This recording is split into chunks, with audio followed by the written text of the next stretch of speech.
Bon, salut, alors moi c'est Thibaut, Ben, Romain, enchanté. Le but de de ce coaching, c'est vraiment de prendre des gens qui sont pas étudiants chez nous, oui, entre une demi-heure et une heure, et de voir un petit peu quels sont les biais qu'on peut corriger ensemble. Est-ce que tu as une méthodologie? Est-ce que tu n'as pas de méthodologie? Est-ce que tu as des biais d'ancrage psychologique ou des croyances sur le domaine, voilà, le trading, les marchés financiers, l'analyse technique, l'analyse fondamentale? Et discuter de tout ça et puis de partager l'interview sur YouTube, ce qui permet moi d'avoir d'autres personnes derrière qui postulent pour ce coaching d'une heure à peu près tous les mois. Donc voilà, bienvenue Romain. Et puis je vais merci. te présenter si tu veux, alors ton âge, ta profession si tu le souhaites, depuis quand tu as commencé le trading, voilà. Ben, je suis Romain, donc j'ai 51 ans. Donc, j'ai commencé le trading depuis carrément 2018. Donc, j'ai acheté pas mal de formations, mais j'ai commencé après, bon, avec les biais, comme tu disais, les biais psychologiques. C'est fait que j'ai commencé, j'ai arrêté, j'ai commencé, recommencé, j'ai arrêté. Et puis, je faisais je me suis rendu compte que je tradais quasiment à l'instinct au lieu de respecter un process, en fait, à chaque fois. Si je voyais une bougie verte, j'achetais. Si je voyais une bougie rouge, je vendais, etc. J'avais du mal à respecter le process. Et j'ai du mal à intégrer aussi la base, c'est-à-dire les supports résistance, etc. J'ai du mal à les trouver quand je regarde le graphique. Autant peut-être quand je regarde un coup, ça paraît clair, mais quand je suis sur le graphique, c'est plus difficile à trouver. J'ai du mal à voir les choses, en fait, quand je regarde le graphique. Et je retourne, en fait, dans un trading instinctif, en fait. Toujours, c'est-à-dire que depuis 2018, est-ce que tu as eu des phases de progression ou c'est toujours l'instinct revient Ah systématiquement? ouais, on revient systématiquement. Ok. Si la psychologie revient systématiquement dans ton trading, c'est à mon avis que tu n'as pas de méthodologie ou tu n'as pas de process bien clair. Tu me dis si je me trompe, mais est-ce que tu as une méthodologie aujourd'hui qui te permet vraiment de savoir ce que tu dois faire dans tel ou tel marché ou ce que tu ne dois pas faire? Qu'est-ce que tu recherches? Sur quelle classe d'actifs? Quel setup? Quelle gestion? Est-ce que tu as vraiment quelque chose de carré ou pas du tout? Ben, en fait, c'est pas carré, c'est-à-dire que j'ai commencé à apprendre certaines méthodes, mais je les ai pas vraiment totalement, je dirais, appliquées. Parce qu'à la base, par exemple, j'avais du mal à voir la tendance, par exemple, si je trade en tendance. Et dès qu'il y avait une correction, ben, je paniquais ou bien, bon, pour moi, c'est comme si ça changeait la tendance n'était pas respectée, ça changeait, puis voilà, soit je perdais ou bien je clôturais, etc.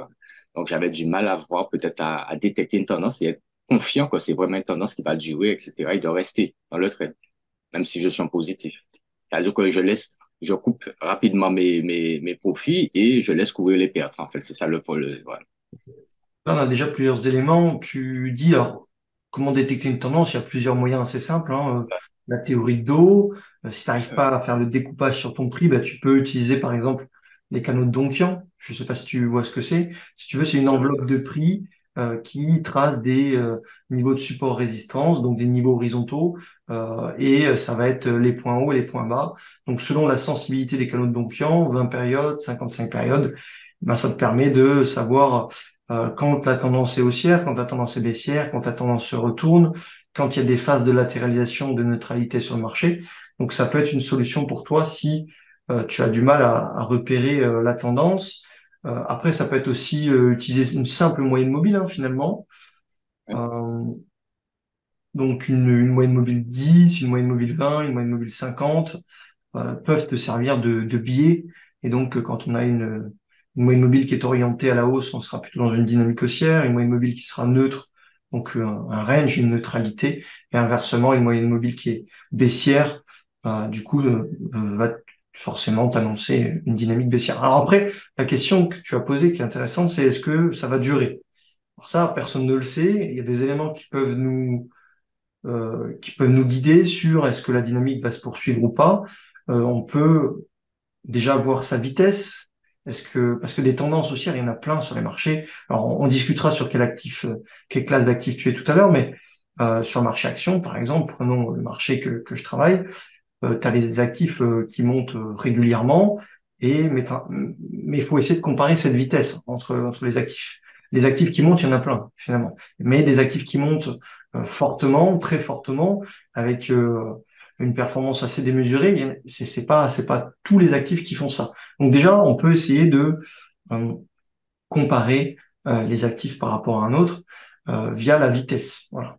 La vitesse. Alors, il y a autre chose aussi qui permet de savoir si on est dans une dynamique qui a des probabilités de se poursuivre, parce que c'est toujours des probabilités, on n'en sait rien finalement. C'est le comportement du prix et le comportement des volumes.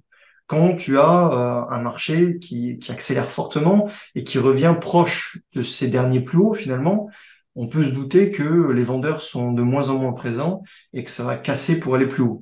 De part du principe que quand on se rapproche d'un niveau de sommet qu'on a tracé, qu'on a marqué, euh, c'est pour aller plus haut et qu'on a absorbé finalement l'offre vendeuse.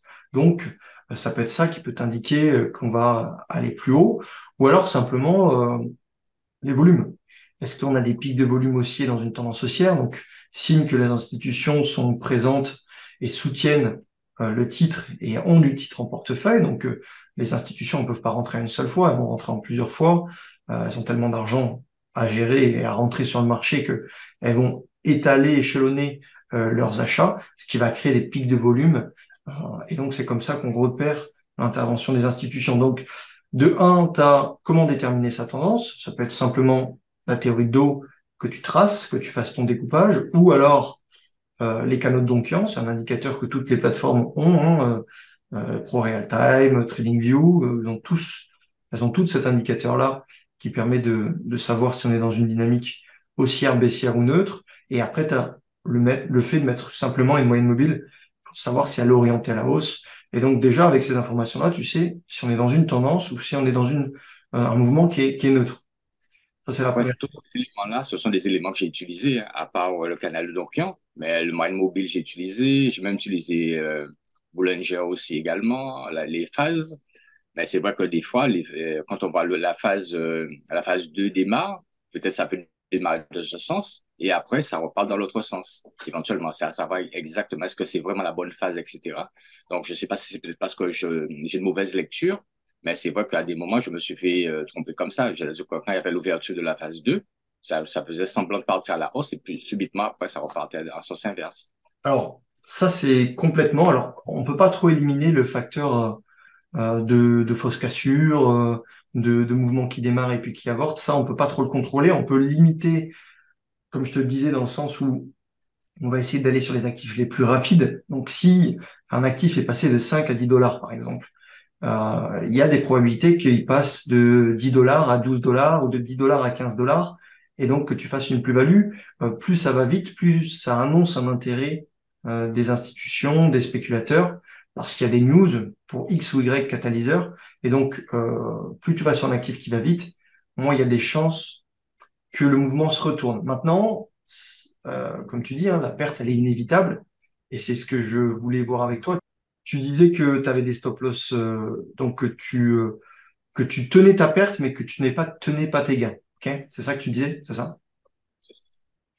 Ben, je pars du principe que finalement, on peut être dans une tendance peut-être mal déterminée, peut-être pas l'actif le plus puissant, mais à partir du moment où tu gères ton risque, il y a pas de souci. Ok? Tu peux, évidemment, plus tu vas sur les actifs qui vont vite, plus tu vas gagner, ça c'est clair et net.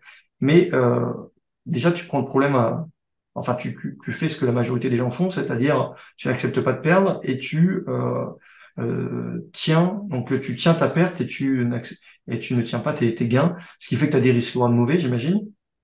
Ouais. Et toi? C'est-à-dire que ça m'est arrivé de gagner peut-être 10 fois, de perdre 2 fois, et ça a quasiment éliminé tous les gains. Voilà.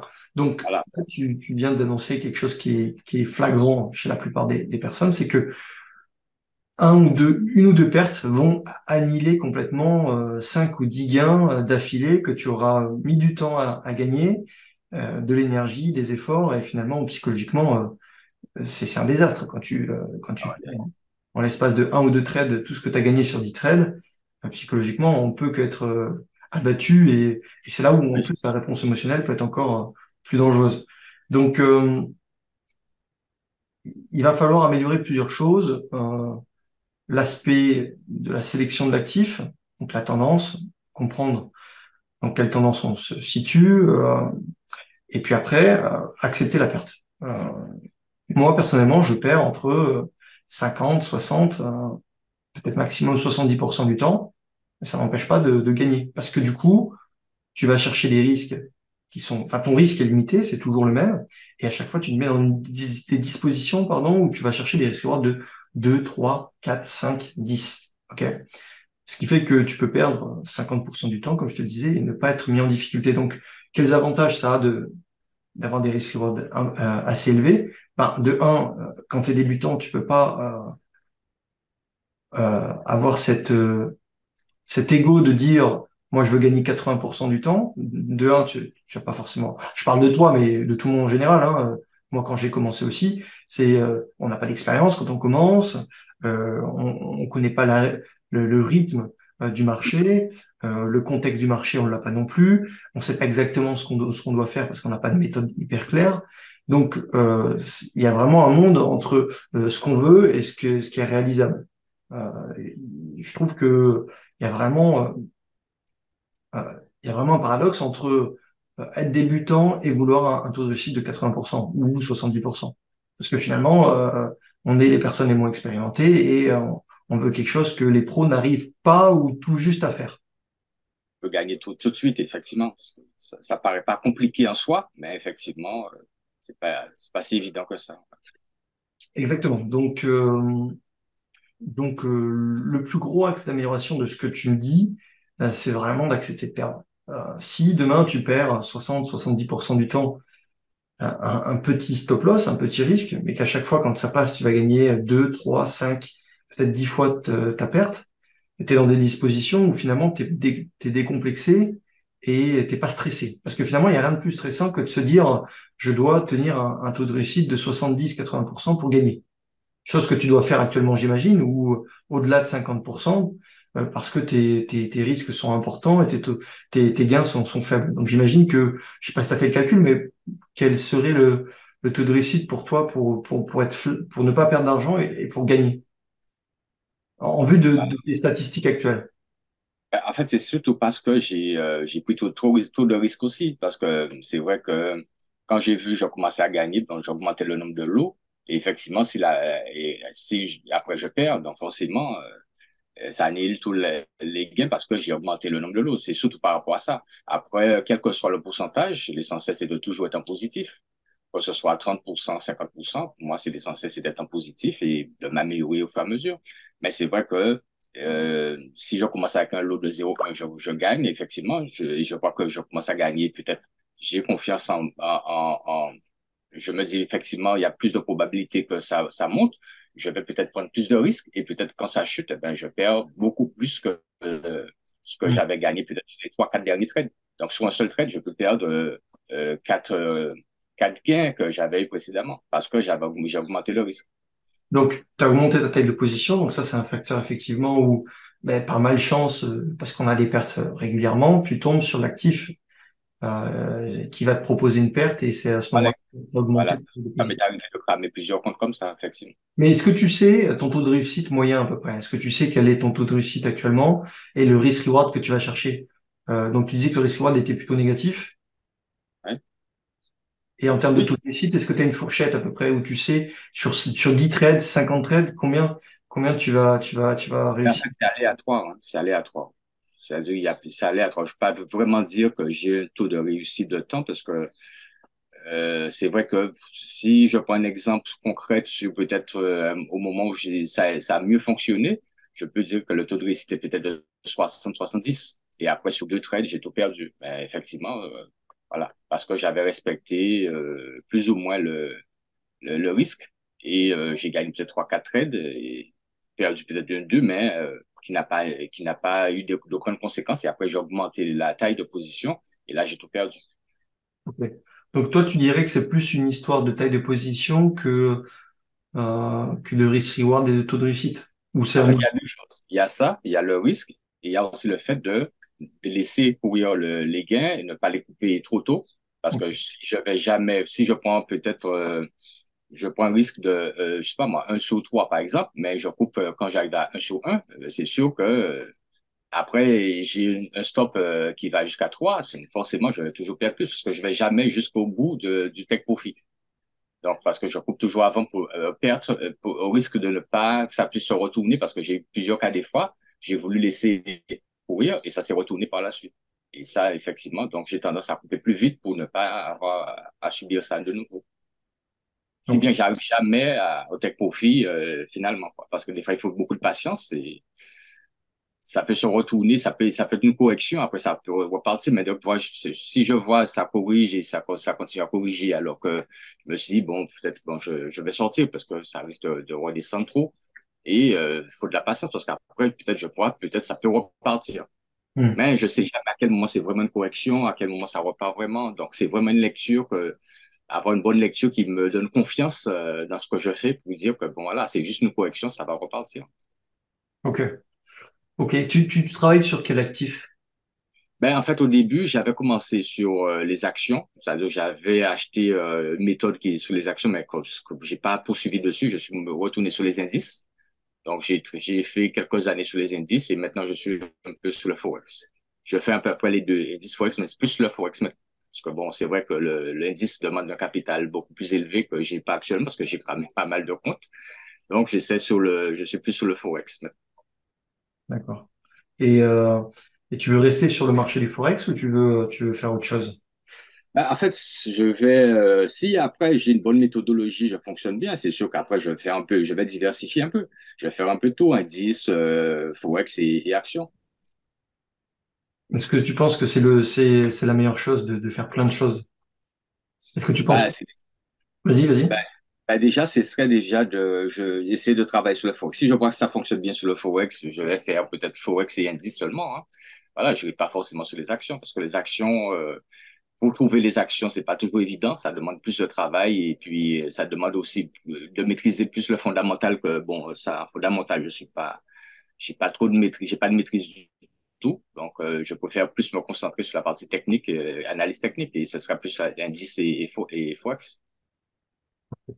Alors, déjà, je pense qu'il faudra effectivement choisir qu'un seul marché. On peut pas tout faire. Il y a des marchés qui sont plus propices à l'intraday, au scalping, et peut-être d'autres plus propices au swing trading. Maintenant, il n'y a pas de règle, hein. Encore une fois, le trading, c'est tellement varié, ça dépend de chacun. Euh, Est-ce que tu veux faire du day trading ou du swing trading? Après, la seule chose qu'il faudra faire, c'est éviter de changer systématiquement. Il faut absolument que tu te tiennes à quelque chose et que tu le fasses tout le temps, parce que sinon, tu es toujours sur la voie de l'apprentissage. Tu t'as pas de conviction, t'as pas de méthode hyper claire. Tu passes d'une méthodologie scalping intraday à une méthodologie swing trading, un coup sur des actions, un coup sur des crypto-monnaies. Enfin, c'est des actifs qui sont quand même complètement différents. Maintenant, du swing trading sur crypto ou action, c'est relativement la même chose. Il y a des fondamentaux qui vont changer. Euh, L'intraday, le scalping, c'est différent. Voilà, il faut choisir déjà une classe d'actifs et s'y tenir et ne faire que ça. Parce que faire un peu de tout, ça marche pas. Ou disons que c'est un peu moyen partout. Je sais pas, moi, dans n'importe quelle société, on préfère quelqu'un qui est spécialisé plutôt que quelqu'un qui touche à tout. Sauf les petites boîtes qui n'ont pas les moyens, mais du coup, on a de meilleurs résultats quand on est spécialisé dans un domaine plutôt que quand on touche un petit peu à tout. Après, ça ne veut pas dire qu'il n'y a pas des gens qui sont bons dans plusieurs choses, mais disons que c'est pas le commun du mortel et c'est pas ce qu'il faut faire quand on débute. Au début, il faut absolument se spécialiser, choisir un marché, choisir un style de trading, un horizon de temps et ne faire que ça. Donc, si tu me dis que c'est des actions en swing trading, on fera des actions en swing trading. Si tu veux faire de l'intraday, du scalping, ce sera plutôt sur les indices ou les bons au trésor ou voilà. C'est à toi de voir. Ça, c'est une question qu'il faut vraiment que tu te poses et que tu ne fasses qu'un seul marché et qu'un style de trading. On peut pas faire du forex, des indices, des actions. C'est pas le même rythme, c'est pas les mêmes produits. Ça ne bouge pas de la même façon. C'est pas aussi la même volatilité non plus, pas la même liquidité non plus.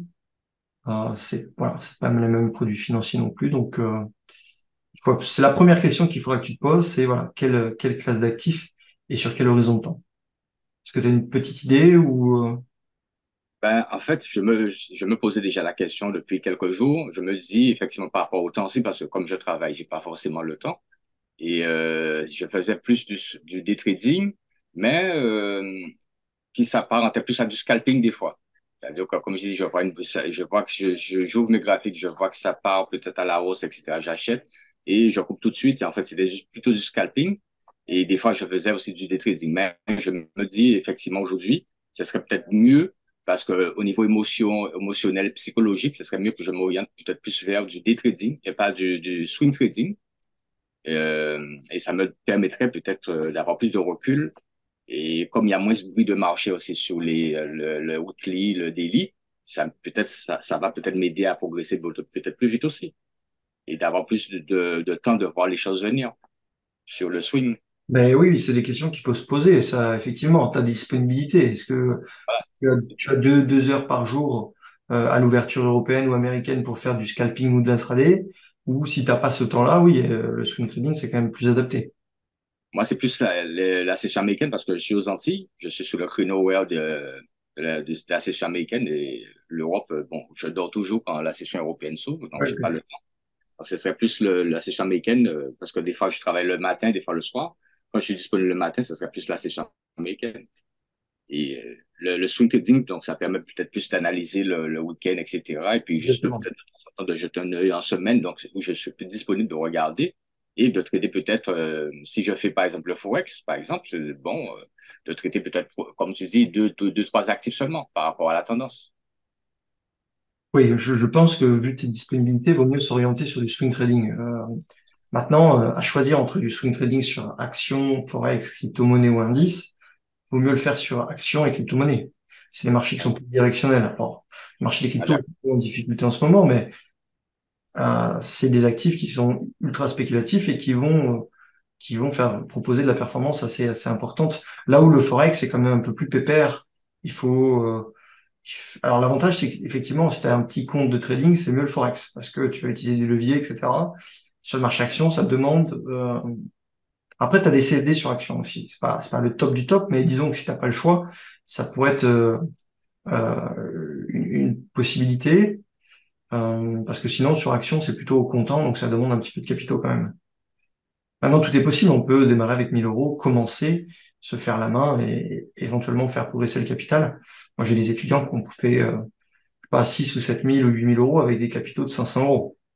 C'est pas tout le monde, encore une fois. Ça demande du temps, de l'expérience. Et quand on a des petits capitaux, voilà, c'est possible de faire ce genre de performance. Maintenant, ça demande Oui, de l'expérience. Donc, il faut trouver voilà. les bonnes actions, savoir les trouver, les bonnes actions, tout ça aussi. Il y a ça. Oui, oui, oui, c'est sûr. Nous, on utilise des screeners. D'ailleurs, je suis en train de faire coder un screener de momentum parce qu'effectivement, sans screener, les actions, c'est compliqué de trouver des valeurs qui correspondent à nos critères et qui vont proposer de la performance. Ouais.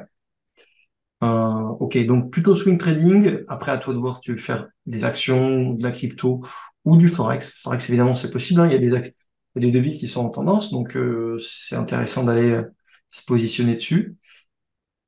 Quoi qu'il arrive, en parlant de swing trading, je prends un papier devant moi, euh, que ce soit sur devises, actions ou crypto, le concept, il est toujours le même, c'est de travailler dans le momentum. Il faut qu'il y ait de la tendance, il faut qu'il y ait de la puissance. Donc, si tu es sur devise, tu vas acheter la devise ou les devises les plus fortes. Si tu veux vendre, tu vas sur les devises les plus faibles. Donc, c'est ce qu'on appelle de la force relative, ok, de la vitesse. Donc, tu peux voir ça, par exemple, sur Mataf, Mataf. Bon, nous, on a des trucs en interne, mais bon, une prestation qui est Mataf, payée. c'est un site? Mataf. Mataf, Ouais, ouais, c'est un site? c'est un site, ouais. Qui propose des indices de devises. Ok, donc ça va te montrer si le dollar pardon, surperforme le yen, si le CAD est plus fort que le yen, etc. Ça va te les ranker. Bon, nous, on a ça en interne, mais bon, c'est une prestation payante, donc si t'as pas beaucoup de capitaux, c'est pas forcément utile pour le moment. Donc, tu as Mataf qui fait un truc voilà, sur la force relative des devises. Le but étant d'acheter des devises fortes et de vendre des devises faibles. Ok. Donc, OK. admettons que tu as le dollar qui est le plus fort, le yen qui est le plus faible, tu vas acheter l'USD yen. Donc, Ouais, tu ouais. seras acheteur de dollars, vendeur de yens. Ah ouais. OK? Ok. Concernant les actions, ben, c'est pareil, c'est dans le même style. Comme je te disais tout à l'heure, il y a des actifs, beaucoup d'actifs qui sont en tendance. Maintenant, il faut essayer de mesurer cette tendance et cette force. Donc, ça passe par des screeners. Tu as des screeners gratuits, tu as des screeners payants. Nous, on a nos screeners. Il y a plusieurs possibilités, mais voilà. Et pareil sur crypto-monnaie, c'est toujours du momentum. Il faut du momentum, que ce soit du momentum sur un mois, sur 3 mois, sur 6 mois. Le but, c'est d'acheter quand le marché fait une pause et repart. OK? Alors, je sais pas quel setup tu utilises, enfin, tu utilisais pour ton scalping, mais ce sera peut-être un petit peu différent.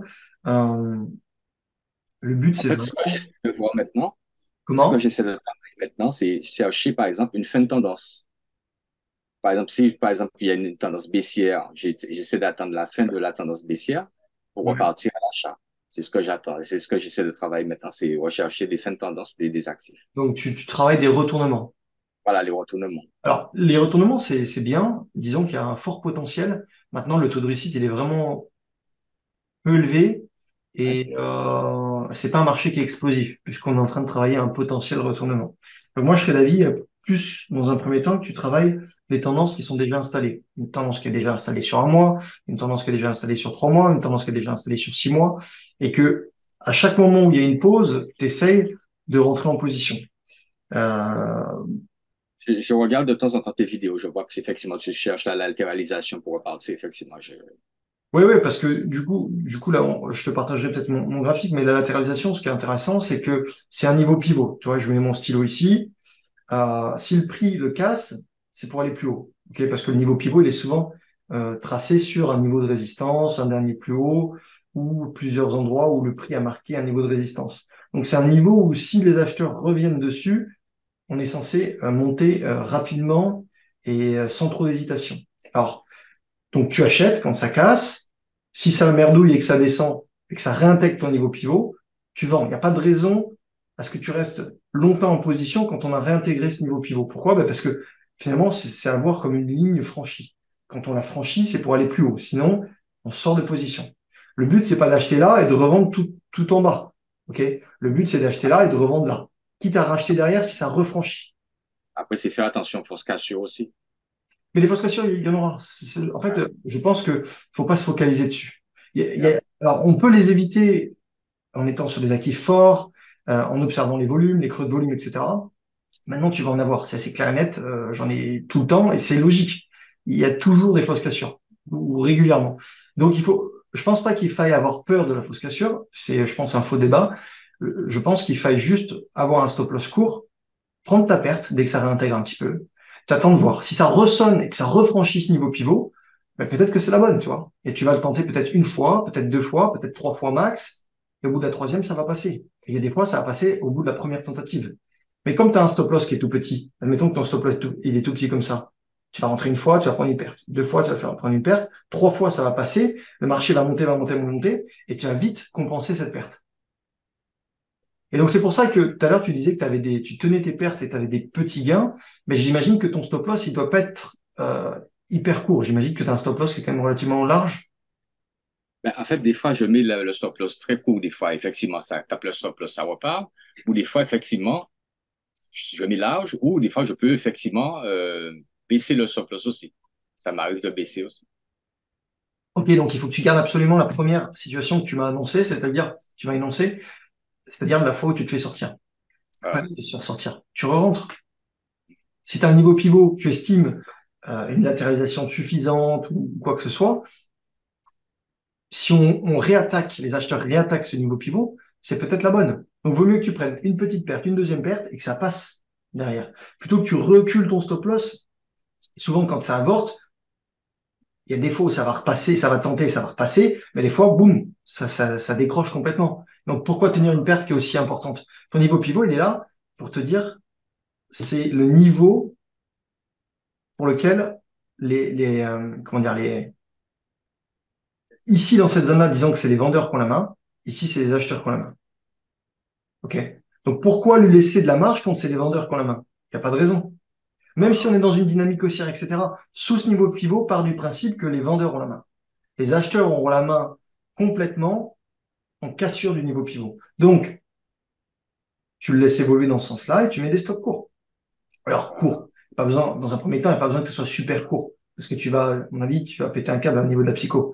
Mais tu peux relativement avoir un petit peu d'espace et le tenter une fois, deux fois. Tu te mets des règles, tu dis voilà, j'ai un niveau pivot, je le tente une fois, deux fois, trois fois maximum. OK? Et si ça passe, par contre, il faut tenir le trade. Parce que c'est là où tu vas gagner 5, 3, 5, 6, 7, peut-être plus de fois que ton risk reward. OK? Donc, avant Après, d'aller, vas-y. après, justement, il y a une chose que tu disais aussi, c'est que aussi ne pas rentrer quand on est effectivement rentré sur la tendance, mais ne pas rentrer trop tard. Et est-ce que pour ne pas rentrer trop tard, il faut regarder sur les hauts time frames, c'est-à-dire sur du weekly ou du daily, et trader peut-être dans H4, par exemple, si on fait du swing. Et c'est à ce moment-là, il faut regarder combien déjà de cycles qu'il y a déjà eu, par exemple, pour ne pas rentrer trop tard. Bah, par exemple, tu regardes ta tendance et tu regardes combien de latéralisation il y a eu. Au bout de la troisième, tu fais attention. Ça, je regarde sur le haut time frame, c'est-à-dire du weekly ou du daily, par exemple. Du daily, oui, oui, oui. Va pas sur des unités courtes. Deux unités de temps. L'unité hebdo, j'en ai pas encore parlé parce qu'il y a tellement de choses à dire, mais l'unité de temps hebdo pour faire ton biais, donc tu regardes si on est dans une Ouais. tendance haussière, donc début de tendance haussière à minima, et après tu recherches des niveaux pivots, latéralisation. Je vais pas te parler de faible volatilité parce que c'est peut-être un peu technique, mais juste latéralisation.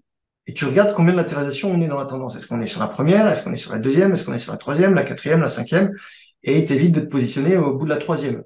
Et encore que, si tu as un stop qui est court, ça se tente sans problème. Euh, donc, récapitulons le process. Même si on n'a pas trop parlé de process, pour avoir un risk reward élevé, il faut à la fois un stop loss court, euh, et à la fois être sur des actifs qui ont un petit peu de patate. Donc, pour avoir un stop loss court, il n'y a pas 36 000 solutions. Soit tu travailles avec la faible volatilité, soit tu mets un stop loss purement mathématique en disant, voilà, je perds 0,5, 1% sur un actif. Bon, bref. Dans un premier temps, c'est le biais. Ton biais, tu vas le faire en hebdomadaire, par exemple, et tu exiges que la tendance soit haussière, ou minima début de tendance haussière. Encore une fois, tu peux utiliser les canaux de Donchian, tu peux utiliser une moyenne mobile, et il te faut absolument que ça soit un biais aussi. Nous, on va plus loin dans le sens, on va essayer d'aller chercher de la vitesse. Mais bon, dans un premier temps, si tu fais ça, c'est déjà très bien. Un biais haussier, une tendance haussière. Derrière, tu recherches. Donc ça, c'est en hebdomadaire. En daily, tu vas rechercher une latéralisation pour avoir un setup de cassure. Voilà. OK? Donc, il faut que tu aies un biais haussier et que tu recherches une latéralisation. Et tu vas jouer la transition entre la latéralisation et la dynamique haussière. OK? Parce qu'une latéralisation, c'est simplement une pause du marché dans cette dynamique-là. Euh, donc, tu traces ce niveau pivot sur la latéralisation. Soit tu utilises Donchian, qui va te tracer automatiquement le dernier plus haut, soit tu travailles et tu traces ton niveau de résistance majoritairement là où il y a le plus de mèches, ou il faut que le prix soit majoritairement en dessous de ce niveau pivot. Encore une fois, tu te dis que ce niveau pivot, si on le casse, c'est que les acheteurs ont majoritairement la main. Donc, tu mets pas ton niveau pivot au milieu de range, où c'est le bordel. Tu mets dans les extrêmes. Résistance, support. OK? Et après, c'est pas tant de fois que ça va échouer, parce que ça va échouer. Il y aura des fausses cassures, il y aura plein de choses. Mais c'est ton stop loss. Quelle est la taille de ton stop loss? Et alors, si tu travailles, tu vas pas pouvoir l'attaquer comme moi je peux le travailler. C'est-à-dire attaquer, attaquer, sortir, sortir, attaquer. Donc, ce qui fait que tu as des stop loss hyper courts. Mais tu peux quand même relativement avoir des stop loss courts. C'est-à-dire 1, 2, allez, 2, 3%. OK? Alors, je dis 2-3%, mais ça dépend de la volatilité de l'actif. La volatilité intrinsèque, ça dépend. C'est un actif qui cote en dessous de 10 dollars, au-dessus de 50, au-dessus de 100 dollars, au-dessus de 500 dollars. Tous les actifs ont leur propre volatilité et rythme. Mais grosso modo, pas au-delà de 5%. OK? Pas un stop loss sur action au-delà de 5%. Parce que derrière, si tu veux avoir un recevoir de 3, il faut que le marché il monte de 15. 15, c'est faisable. Mais derrière, si tu vas avoir un stop loss de 10%, eh ben, ça te demande à l'actif d'aller chercher 30% Ouais. de performance, ce qui est déjà beaucoup plus compliqué. Et ça Donc, dépend en début de la tendance ou pas aussi. voilà, l'âge de la tendance, c'est aussi important pour savoir s'il y a de la patate ou pas. Mais quoi qu'il arrive, vaut mieux être surpris sur un mouvement qui passe de 15 à 30 ou 40, 50% avec un stop loss court que avoir ce genre de résultat avec un stop loss large. Parce que déjà, ça arrive pas souvent, et de deux, voilà, ça sera compliqué d'aller chercher des risques. Vaut mieux être surpris. Quoi qu'il arrive, vaut mieux être surpris positivement. Admettons que tu as un stop loss de 3%, tu espérais 15, ce qui fait un risque reward de 5. Le marché t'en donne 30, tu as fait un risque reward de 10. Par contre, si tu as un stop loss de 10%, tu espères 30, et le marché te donne 15, et s'il te donne 30, c'est déjà très bien. Donc, vaut mieux être dans la première position où tu as un stop loss court. Avec 15%, tu es rassasié d'un gros risk reward. Et si ça fait plus, bah, tu prends plus. Vaut mieux se mettre dans ce sens-là que l'inverse, où on sera en difficulté de demander systématiquement au marché d'aller chercher 30%. Parce que le trading, c'est pas un trade, c'est pas 5 trades, c'est pas 10 trades. C'est 50 trades, 100 trades, 200 trades par an. Et est-ce qu'il faut aussi, quand le trade est bien parti, par exemple, on a peut-être atteint 50% de la position, est-ce qu'on peut augmenter, faire monter son stop à break-even ou au-delà, Ouais, par ouais, exemple? ouais. Tu peux, par exemple, au bout de risk reward de 1, te mettre flat sur ta position. C'est possible. Après, la gestion, encore une fois, c'est propre à chacun, surtout la gestion des profits. La seule truc que tout le monde doit appliquer, c'est le stop loss court. Voilà. C'est la seule chose qui est non négociable. Derrière, tu peux avoir un trading stop, tu peux remonter ton stop sous les niveaux de creux, tu peux sortir sur une extension de marché en pensant que c'est perché, donc tu sors dans la force. Ça, c'est propre à chacun. Effectivement, quand tu gagnes un, deux, peut-être trois fois ton risque, il est clair et net qu'il faut pas que tu perdes sur cette position-là. Ok, donc tu remontes ton stop loss sur ton point d'entrée. Mais la seule chose non négociable, c'est le stop loss court. Parce que si tu as un stop loss large, tu n'arriveras jamais à aller chercher des risques importants. Tu vas être essoufflé avant que le marché puisse te proposer ça. Tu vas prendre perte sur perte. C'est mathématique, mais si tu as un marché, si tu as un stop de 3%, le marché monte de 15, tu as fait déjà un risque reward de 5. Si tu as un stop loss de 5, tu as fait qu'un risque reward de 3. Si tu as un stop loss de 10, tu n'as qu'un risque reward de 1,5. Donc naturellement, plus tu recules ton stop loss, moins tu vas Oui, aller vite chercher des risques rewards et moins ce sera facile et plus il d'avoir faudra gagner. d'avoir un avantage sur le marché, parce que ton but, c'est de gagner avec 70% de taux d'échec. Le jour où tu seras meilleur, où le marché sera plus intéressant et le contexte plus facile, ça sera jackpot. Mais par du principe que tu dois gagner ou ne pas perdre d'argent avec un taux de réussite de 30%. Ça oblige à avoir un stop loss hyper court. Voilà. OK. Je sais pas si tu veux qu'on aille. Est-ce que tu as déjà des questions là-dessus? Bon, ça va. Après, la problématique pour moi, c'est toujours au niveau de la pratique. C'est-à-dire, c'est vraiment avoir la lecture du marché pour mettre en pratique tous ces éléments-là. Parce que, voilà, c'est, c'est avoir confiance. C'est toujours encore la psychologie qui revient. C'est-à-dire que, voilà, c'est ça, en fait. C'est ce qui fait que j'ai du mal à progresser autant, c'est la psychologie, hein. Oui, mais pourquoi tu progresses pas? C'est parce que je pense que tu es démoralisé quand tu vois que deux trades perdants t'annihilent complètement 10 trades gagnants. J'imagine que ça va pas être facile, ça va pas être motivant. Il y a ça, mais c'est surtout de voir que, euh, au niveau de la lecture, j'ai toujours du mal à vraiment comprendre vraiment ce que fait le marché. Et ça, c'est ça, en fait. C'est même pas le fait de perdre parce que je recommence à chaque fois. Donc, c'est même pas le souci, mais je veux dire, c'est vraiment de comprendre qu'est-ce que fait le marché, où le marché veut aller, et même si ça corrige, que ça ira directement où ça veut aller, quoi. C'est-à-dire, il y a peut-être des impondérables, mais je veux dire que il y a une tendance qui est établie, cette tendance ira jusqu'à quel niveau, vraiment savoir cette lecture-là. Et Alors, malgré les outils que j'utilise, que j'ai du mal et je peux utiliser les outils, mais j'ai du mal peut-être à comprendre ces outils-là ou à avoir une fiabilité dans ces outils que j'utilise aussi. oui, bah, c'est normal, quand on débute, on n'a pas de conviction. Voilà, c'est ça. Parce que C'est ça. déjà, t'as pas une méthodologie qui est hyper structurée, et puis de deux, t'as pas encore gagné, donc c'est forcément compliqué d'avoir des convictions. Maintenant, ce qu'il faut que tu notes, c'est même avec un taux de réussite de 30%, je gagne sur les marchés.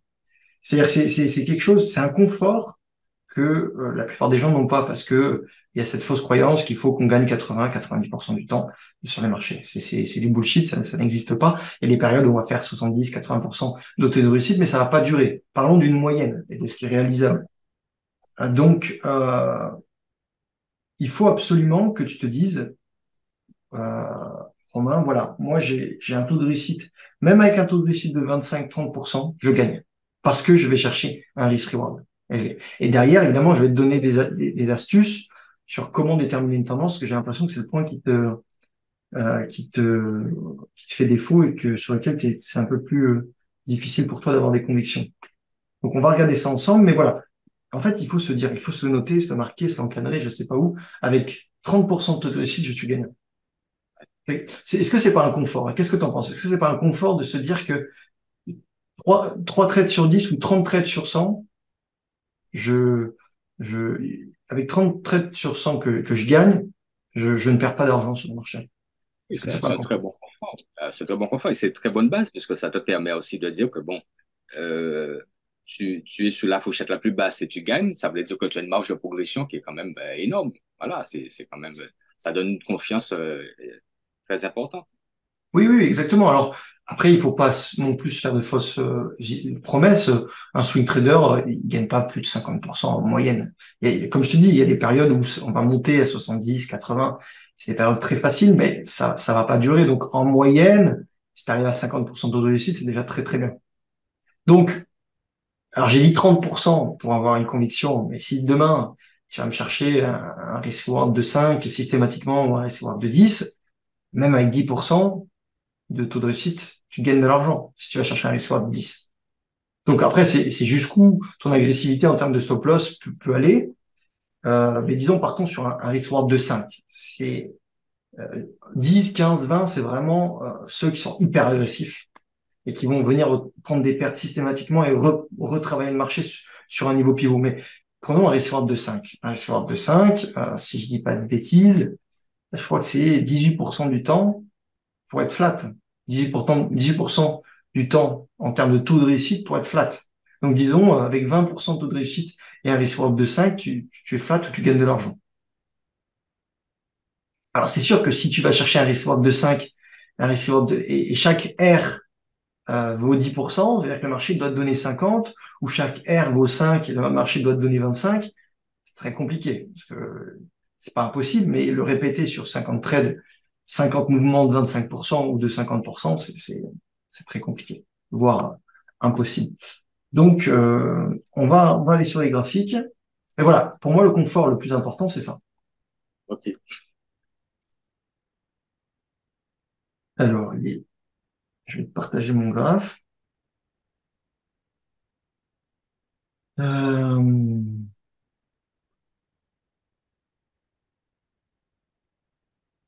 mon graphique. Ouais, je vois.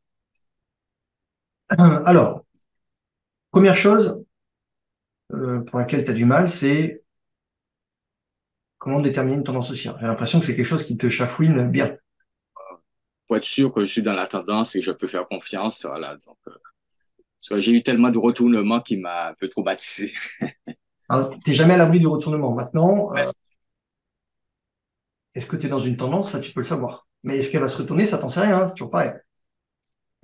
Donc, simplement, ça peut être une moyenne mobile de 10 en hebdo, qui représente la moyenne mobile 50 en journalier. C'est des poupées russes, hein, donc c'est pour ça qu'elle fonctionne très bien, parce que la moyenne mobile 50 en hebdo, en journalier, est très, très utilisée. Donc, ça peut être ça.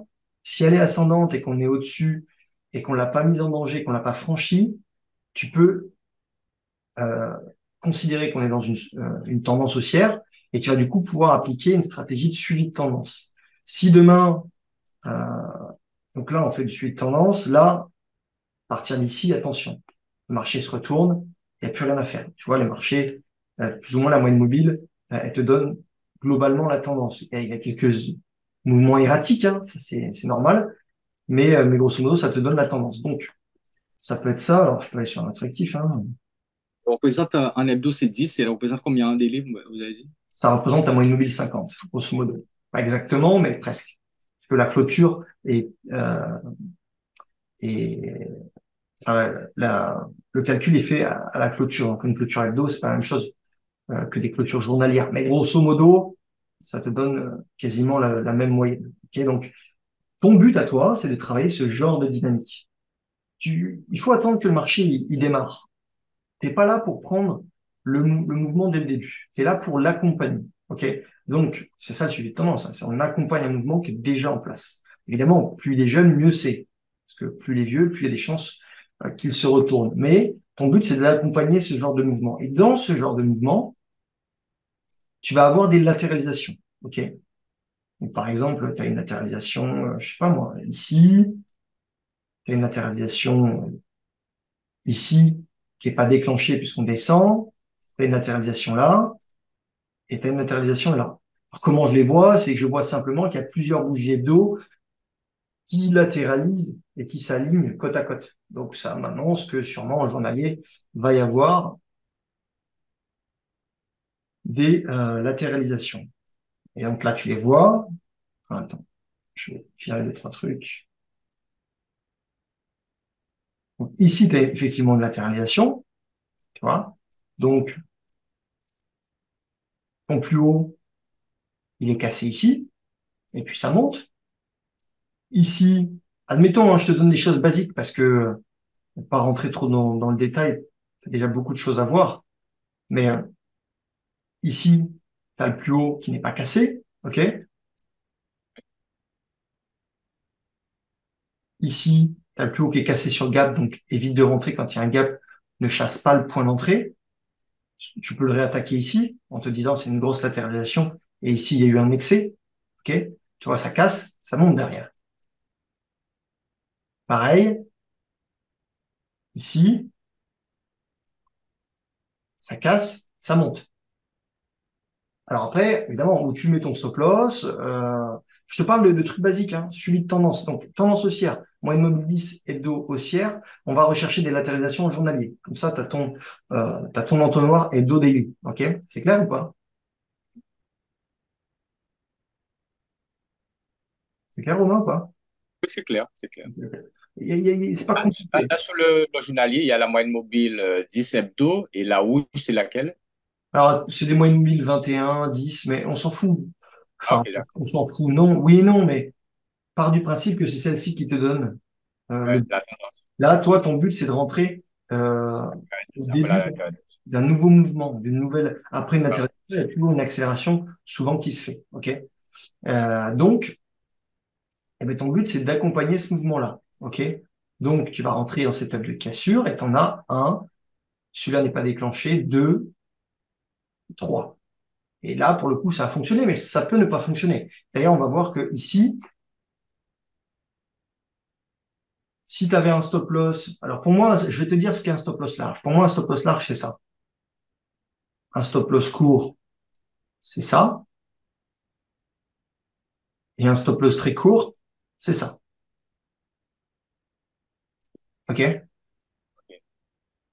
Là, c'est tout naturel, hein. Si tu prends un stop loss large de 11,5%, au plus haut, tu es à 19, donc tu n'es même pas un receivable de 2. Sur le stop loss court, tu as un stop de 5,5%. Ici, tu es un receivable de 4. Et si tu prends un stop loss très court, à 1,5, tu es un receivable de, je dirais 12 ou 13. Tu vois la différence? Comment ça Ouais, monte ouais, ouais, ouais. drastiquement? Alors évidemment, tu perds en taux de réussite. Et encore que, tu perds un petit peu, mais pas tant que ça. Tu perds un peu, mais pas énormément. Donc, eh ben, il faut mettre des stop loss courts. Je vais pas te demander forcément de mettre des stop loss très courts au début parce que ça demanderait de sortir et rentrer systématiquement. T'as pas forcément le temps de le faire. Mais déjà, ce stop loss-là, où il pourrait être un peu plus haut, te permet d'avoir un recevoir de 3, 4 sans aucun problème. OK? Tu baisses un petit peu en taux de réussite, mais pas tant que ça, et tu vas gagner 2 fois plus vite de risk-reward, puisqu'on est à mi-chemin entre le point d'entrée et le stop loss large. Est-ce que déjà c'est un peu plus clair ou pas du tout? Oui, c'est un peu plus clair, ouais. Alors, si tu as du mal avec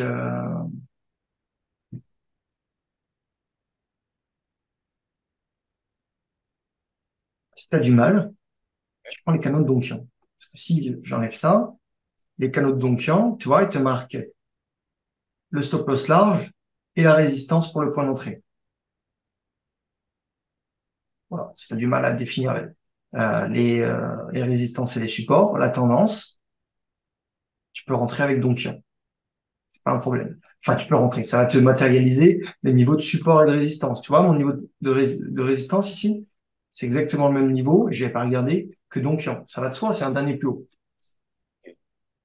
Donc, je pense que enfin, de ce que tu disais, hein, le plus compliqué pour toi, c'est de définir la tendance et peut-être les niveaux de support-résistance sur lesquels tu dois rentrer. C'est définir et être confiant que qu'il y a une correction, c'est pas un retournement, donc je peux continuer le suivre. Mais finalement, tu t'en fous si c'est un retournement. Parce que toi, tu t'achètes le dernier plus haut ou proche des derniers plus hauts. Donc, si y a un retournement, le marché, je vais te montrer. Admettons que tu sois en train de surveiller la cassure ici des 2000 $. On n'y revient plus après. Ça descend. Non, mais je veux dire que si je rentre avant, ça veut dire sous la dernière résistance, après la dernière latérisation, je rentre là et je mets mon stop. Ça veut dire si je veux peut-être, j'espère peut-être que ça aille jusqu'au 2300 par exemple. Et ça se retourne en bas, ben effectivement, je me dis, est-ce que c'est une correction? Et je vois effectivement c'est une correction, mais après, ça rechute. Ça casse pas le dernier plus haut. Et alors que peut-être mon take profit était à 2150, 2200. Oui, mais du coup, t'es pas rentré. Non, mais si je suis rentré juste avant Là? voilà, à 1742, par exemple, si je Oui. rentre là, et j'espère sortir à 2150, et ça se retourne, bon, est-ce que je sors à 1742, par exemple? Non, non, non. Là, tu gagnes une, deux, trois fois ton risque. Tu sors flat Voilà, ici. C'est voilà, fini. c'est ça. Mais ça veut dire qu'il faudrait que je sorte à 2000 et pas au-delà. Ah oui, mais ça, tu sais jamais, effectivement. Soit t'es, Voilà, voilà, c'est ça la question. En fait, comment savoir que la correction qu'il y a eu, qui est arrivée justement à mon point d'entrée, est-ce que ça va continuer, ça repart ensuite, on voit que ça repart et ça casse pas. Effectivement, le fait que ça reparte et ça casse plus le dernier plus haut, je peux me dire, effectivement, là, peut-être que là, je dois sortir, mais peut-être que la première correction peut-être aurait pu casser mon point d'entrée et chuter. oui. Et c'est là, en fait, où j'ai le doute le plus souvent. Ça, si tu as la réponse, moi, je veux bien que tu me la donnes. Ça n'existe pas. Il n'y a pas de réponse. Alors là, je te dis, c'est la question à 1 milliard de dollars. Parce que Ouais, du ouais, coup, ouais. du coup, il n'y Voilà. aurait même plus besoin de timer et de gérer son risque. Si tu sais Ah où oui, on va aller. ouais, Et là, en fait, tu te poses trop de questions. Tu vas être dans la ouais, certitude. Mais le marché, il n'y a ouais, ouais, aucune certitude. C'est impossible. Tu mets non, que des probabilités de ton côté. ouais, Il n'y a pas de certitude. Admettons que tu rentres ici, tu as un stop loss, je sais pas moi, tu as un stop loss ici, tu vas gagner 3 fois ton risque, tu te mets flat. Si tu penses qu'à un risque reward de 3 tu dois encaisser parce que ça te suffit, tu veux pas, tu penses pas qu'il va y... Alors, la seule indication qui peut te montrer que il va y avoir une prise de profit massive de cette zone-là, c'est que c'est un chiffre rond. La zone des 2000, les fonds d'investissement, les traders vont prendre leur profit dessus. Les chiffres ronds, c'est des repères. Tu sais, c'est comme nous avant, enfin nous, moi je suis trop jeune pour ça, mais avant ils se repéraient avec les étoiles, avant ils se repéraient avec plein de choses. En fait, c'est un repère que nous proposent les chiffres ronds. C'est un repère pour le trader, pour l'être humain qui est derrière. Lui, il a besoin de se repérer. C'est comme toi. Tu dis, voilà, moi, comment on sait? Ben, on sait pas. Mais on sait de plein de choses. On sait du comportement du prix. Donc, jusque-là, le prix est léger et peu volatile et monte régulièrement. Et puis là, grosse bougie baissière, tu vois, qui clôture. Admettons, tu sors là. C'est une d'accord. possibilité. Il n'y a pas de Ouais, vérité. voilà. Et je regardais effectivement la bougie et les volumes. Je vois qu'il n'y a pas quand même plus de volume que ça. Et là, les volumes sont pas tellement élevés par rapport à la grosse bougie. Non, Donc, là aussi, ils ouais, sont quand même légèrement au-dessus de la moyenne, hein, donc c'est pas forcément très bon signe. Et moi, j'ai ouais, eu ouais, plein de trades où ça faisait une bougie comme ça, puis ça repart derrière. On sait ouais, jamais.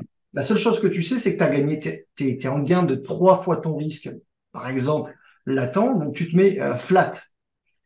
Effectivement, tu peux essayer de lire entre les lignes, les volumes. Si tu as une grosse bougie baissière avec des gros volumes baissiers, vaut mieux sortir. Il y a des institutions qui sortent. Ok. Également, je te disais, les chiffres ronds, 2000, c'est un niveau clé où les institutions vont prendre leurs profits. Les traders vont prendre leurs profits. Donc, tu peux te dire, moi aussi, je prends des profits, je, je sors une partie de ma position globalement. Dans tous les cas, la seule chose qu'il ne faut pas que tu fasses, c'est clôturer tes trades en dessous d'un risk reward de 3. Ça, il faut que tu le notes. Tu ne faut pas clôturer tes trades en dessous d'un risk reward de 3. Pourquoi? Ben, parce que sinon, si tu clôtures avant ton risk reward de 3, eh ben, tu vas être dans le même problème que tu es aujourd'hui et tu n'auras pas ce confort des risk reward. Parce qu'on a dit tout à l'heure que si on gagnait 20 ou 30 fois du temps, 30% du temps, on était flat ou on gagnait un peu d'argent, seulement, si et seulement si, tu vas chercher un risk reward de 3 ou de 5. Sinon, ça ne marche pas. Là, c'est quelque chose qu'on veut, mais qu'on n'applique pas et on ne met pas du tout euh, les probas de notre côté. On ne met pas du tout cet avantage qui est qu'a le risk reward. Donc, la seule règle, à mon sens, qu'il faut garder en tête, c'est ne pas prendre ses profits avant un risk reward de 3. Sinon, tu foires complètement cet avantage qu'on avait et ce confort qu'on avait mis en place ensemble, c'est-à-dire un taux de réussite de 20, 25, 30% si on va chercher des risk rewards de 3, 5, 6. Tu vois la chose? Évidemment, après, tu sais jamais quand ça va se retourner. Euh, pour le coup, le canal de Donkian, en 20 périodes, il te montre que le marché se retourne exactement ici. C'est une possibilité, si tu es rentré au début de la tendance, de porter ta position et d'attendre un retournement. Maintenant,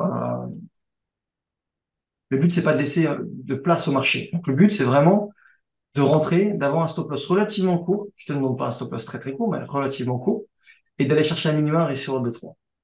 Voilà.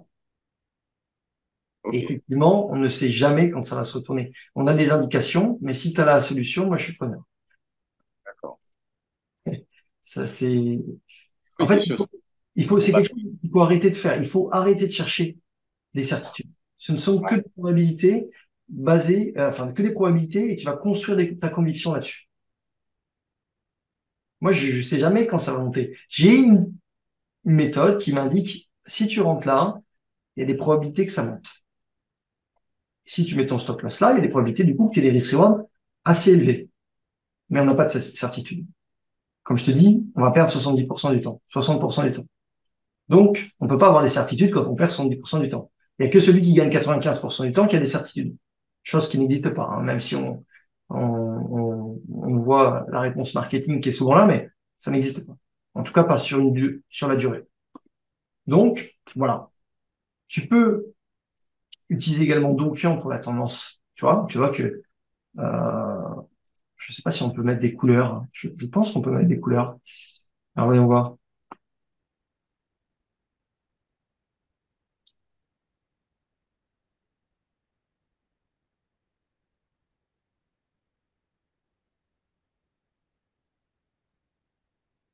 Je ne sais pas si on peut mettre des couleurs, parce que ça aurait été peut-être bien pour,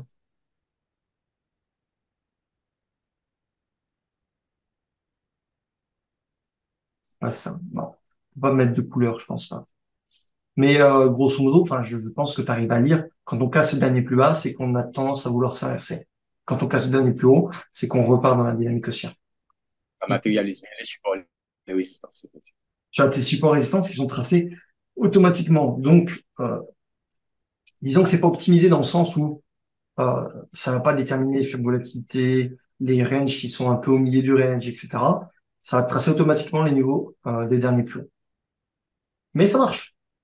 Ah ouais, Richard Denis, qui l'utilisait, ont fait 300 millions de dollars avec ça. C'était une autre époque, évidemment, hein, mais c'est juste pour te dire que voilà, il n'y a pas besoin de faire compliqué. Le tout est, le tout repose sur l'acceptation de la perte et le fait de savoir qu'on n'a pas de certitude, on a juste un confort en nous disant qu'on va chercher des risques rewards importants. Et pour aller chercher des risques rewards importants, ça passe par avoir des stop loss. Voilà. Là, j'ai résumé tout ce qu'il faut savoir. C'est tout. et Ça paraît simple, c'est difficile à mettre en pratique, mais oui, c'est ça, c'est toujours difficile à mettre en pratique. Après, bon, il faut essayer, prendre le temps et puis voilà, bien observer tout ça aussi. Peut-être que je suis un peu trop pressé aussi pour gagner. Il y a ça aussi qui fait que, bon, je je, prends pas suffisamment. je pense qu'il y a surtout certains concepts à assimiler, comme le fait de perdre, et surtout et comme tu as l'air de vouloir accepter la perte plus ou moins, enfin, plus ou moins bien, donc c'est plutôt le concept d'aller chercher des risques importants. Et ça passe par avoir un stop loss court. Voilà. OK. Je ferai mardi, donc demain, une vidéo sur les stops Ouais. sur YouTube et tu pourras aller la voir. Ça sera, je pense, intéressant pour comprendre que il n'y a rien de mieux que les stop loss courts. Alors, évidemment, hein, tout le monde a sa jauge de stop loss court. Il y en a, ça va être vraiment très très agressif, d'autres un peu moins, d'autres un peu plus moins. Mais le tout, c'est voilà, d'être dans cette zone-là et de pas aller sur des stop loss larges. Ouais, et puis ça dépend de la volatilité de l'actif aussi, effectivement, pour le stock. Oui, voilà, ouais, ouais, ouais.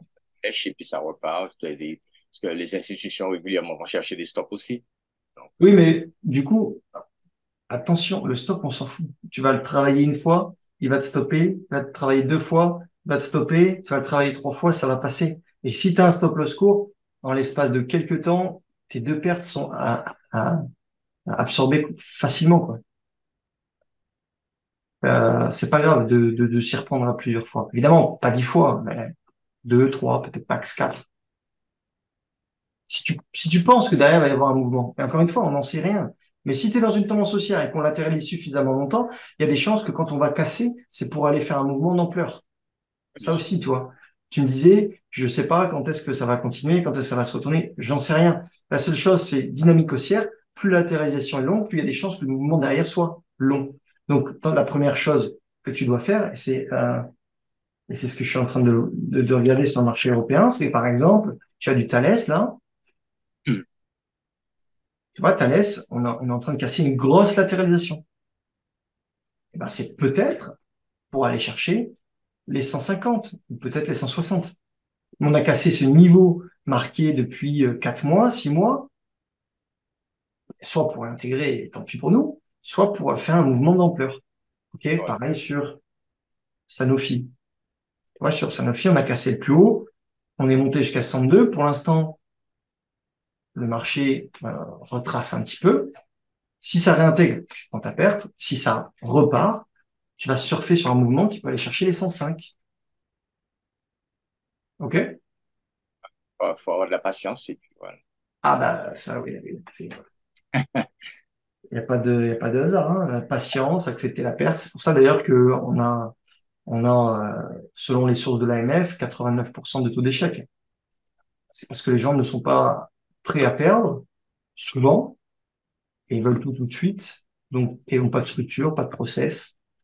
Voilà. Je dis pas que c'est facile, hein, parce que tous les jours n'est pas facile sur les marchés, mais quand t'as, Strict sur le Et oh, j'ai un peu de mal. Effectivement, il faut être strict sur le process et effectivement, moi, j'ai un peu du mal à ça, effectivement. Vraiment respecter le process et à m'y tenir. Donc, c'est ce que je dois travailler aussi. ouais, ouais, ouais. Rien n'est facile, hein, mais c'est ce confort. Pense toujours à ce confort psychologique de te dire 30% de taux de réussite suffisent pour être fat ou gagner. Si j'ai une gestion suffisamment pointue. Si j'ai pas de gestion, l'e-chat, c'est mort. Ah ouais. Et finalement, peu importe la méthodologie de trading, hein. C'est pour ça que les gens se battent sur quel est le setup le plus important, quelle est la méthodologie la meilleure. Non, bonne méthodologie, c'est simplement un process qui te donne l'analyse, quelle stratégie tu vas mettre en place, avec quels moyens tu vas prendre position et ta gestion du risque. Peu importe. Après, que tu travailles un pullback, une cassure, une faible volatilité, ce que tu veux, un pullback sur VWAP, un pullback sur moyenne mobile, un pullback sur support, peu importe. Tout le monde se bat pour la meilleure méthode miracle. Mais en fait, il n'y en a pas. La seule chose qui Ouais, fonctionne, c'est la gestion du risque et les ça. pertes courtes. Il n'y a rien d'autre qui fonctionne, c'est tout. Et il y a pas à se battre pour qui a la meilleure méthode. Quand il y a une tendance, c'est pour toutes les méthodes. Là. Ça fonctionne pour toutes les méthodes dès que c'est en tendance. Oui, oui, Quelle que oui, soit la méthode. Donc, c'est pas une question de méthode. Effectivement, c'est une question vraiment de gestion du risque. Ouais. exactement. Gestion du risque et ne pas avoir peur de reprendre position après cette fête. Parce que la plupart des gens vont dire, ah ben, j'ai tenté une cassure, ça n'a pas fonctionné une fois. Alors, s'ils ont un stop loss large, oui, ça ne fonctionne pas, donc il n'y a pas de nouvelle opportunité. Mais ça peut te stopper une fois, deux fois, et si tu réattaques, derrière, tu peux avoir un mouvement. Comme tu peux pas en avoir un, mais s'il y a un mouvement derrière, c'est là où tu vas faire de la perf. OK. Bon, on n'a pas parlé de faible volatilité, on n'a pas parlé de beaucoup de choses, on n'a pas trop le temps en 1 heure, mais déjà, tu as un semblant de méthode pour essayer d'appliquer quelques trades. Oui, bien Après, sûr, bien sûr. ça se voit sur la durée. Tu peux pas faire 5 trades avec une approche stop court et te dire, parce que tu peux faire une série de 5 pertes d'affilée, c'est pas un souci, hein. Fais au moins 50 trades. Tu reviens, tu me dis, tu m'envoies un mail dans 50 trades, tu essaies d'appliquer donc ça sur 50 trades avec un stop loss relativement court, pas très très court, mais relativement court. Tu me dis, voilà, est-ce que c'est mieux, est-ce que c'est pas mieux, j'ai un taux de... Normalement, il n'y a pas photo, normalement c'est mieux. Après, voilà, c'est comment tu l'appliques et voilà, quelle gestion tu as, etc., etc. Mais normalement, tu fais 50 trades d'affilée, tu vas peut-être avoir 35 trades ou 40 trades de déchets, 35 trades perdants, mais tu vas peut-être avoir 15 trades avec des récits de 3, 4, 5. et mathématiquement, il y a pas de photo. Ouais, bien sûr. Ok? Ok, mais pas de problème. Ça t'a plu? C'était bien ou c'était... Oui, c'est très bien, ça permet de revoir certaines choses et puis, bon, après, c'est de me dire que, bon, effectivement, il faut vraiment que j'ai confiance dans ce que je fais, effectivement, et puis d'être patient, puis d'appliquer aussi, d'appliquer les choses, d'être strict dessus, et voilà, et d'être plus rigoureux, effectivement. Et puis, tu m'as donné des pistes que je vais travailler.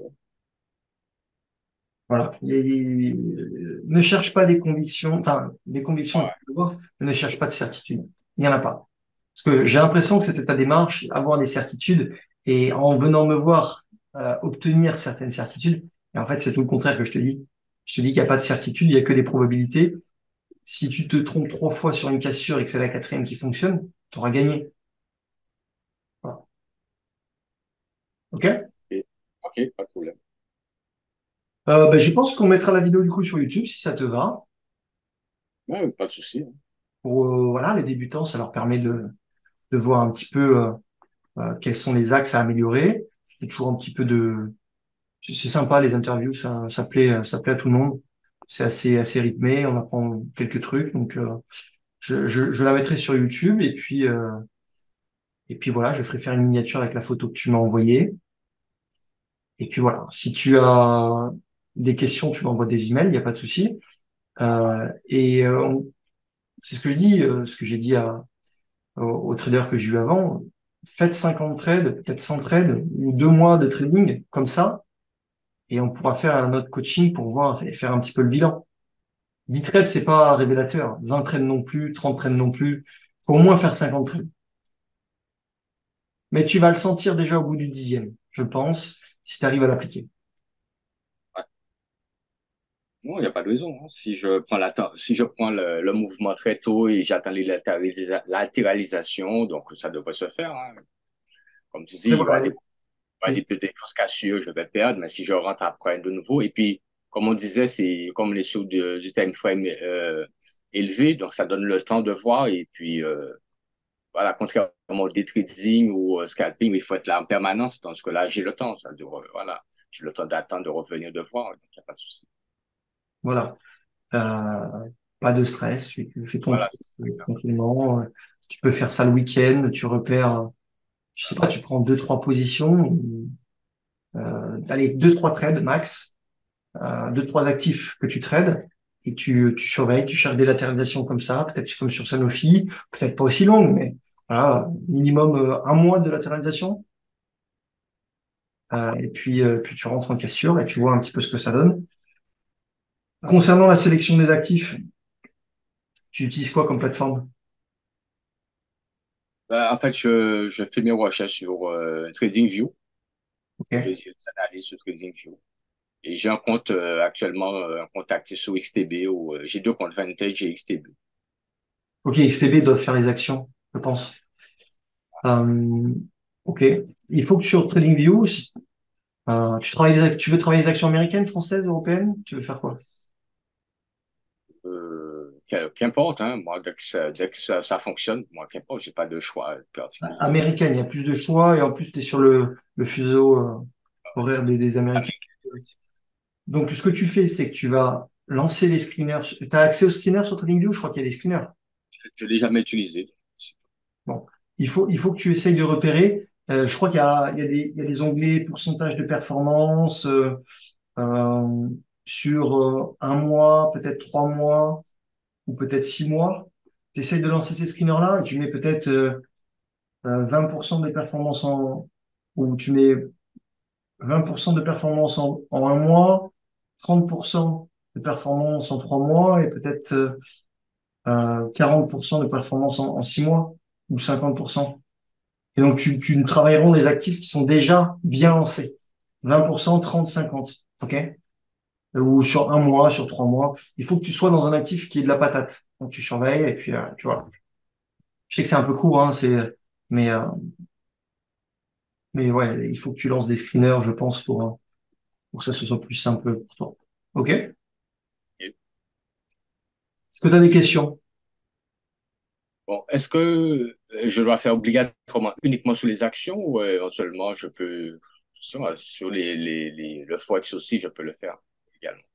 Sur le Forex, il faudrait que tu fasses autrement. Il faudrait que tu ailles sur Mataf et tu recherches les devises les plus fortes contre les devises les plus faibles. Après, voilà, une paire de devises, ça ira jamais aussi vite qu'une action. Donc, mais je vais essayer d'abord sur les actions. Une ou deux actions, tu les surveilles, excuse-moi du terme, tu leur colocues et puis tu surveilles la cassure et voilà. Ok? C'est bon pour toi? C'est bon pour moi. Je te souhaite une très belle semaine. Tu me tiens au courant par email si tu veux. Et on essaye de faire un point quand tu auras fait 50, allez, peut-être pas 50 trades, mais 30 trades. 30 Ouais. trades, c'est déjà, t'as déjà un petit peu de data. D'accord, même pas de souci. Et puis je vais poster des vidéos YouTube enfin des vidéos sur YouTube qui pourront peut-être t'aider sur, je sais pas moi, la gestion. Il y en a déjà quelques-unes qui sont, je pense, intéressantes. Et puis tu peux revoir peut-être la vidéo sur la gestion OK. sur YouTube. La gestion, elle s'appelle comment? Elle s'appelle, attends, je vais te dire ça. Je l'ai faite il y a plus d'un mois, gestion du risque, de points, maximiser ses gains avec le stop loss. OK? Celle-ci, elle est intéressante. Je peux te le partager là. Je t'envoie le lien. OK, merci. Prends-le maintenant parce que quand je vais fermer la discussion, clique dessus. Ça va tout enlever. Ça apparaît où? Ah, OK. La discussion. Ah, c'est parti là. Tu peux remettre? Comment? Tu peux remettre le lien? J'ai pas eu le temps Ben, il est dans discussion. Ah, attends, j'ai pas ouvert discussion. Affiché. Comme j'avais pas Là, le. t'as pas le lien là? Attends, j'essaie de mettre le lien de discussion. Voilà.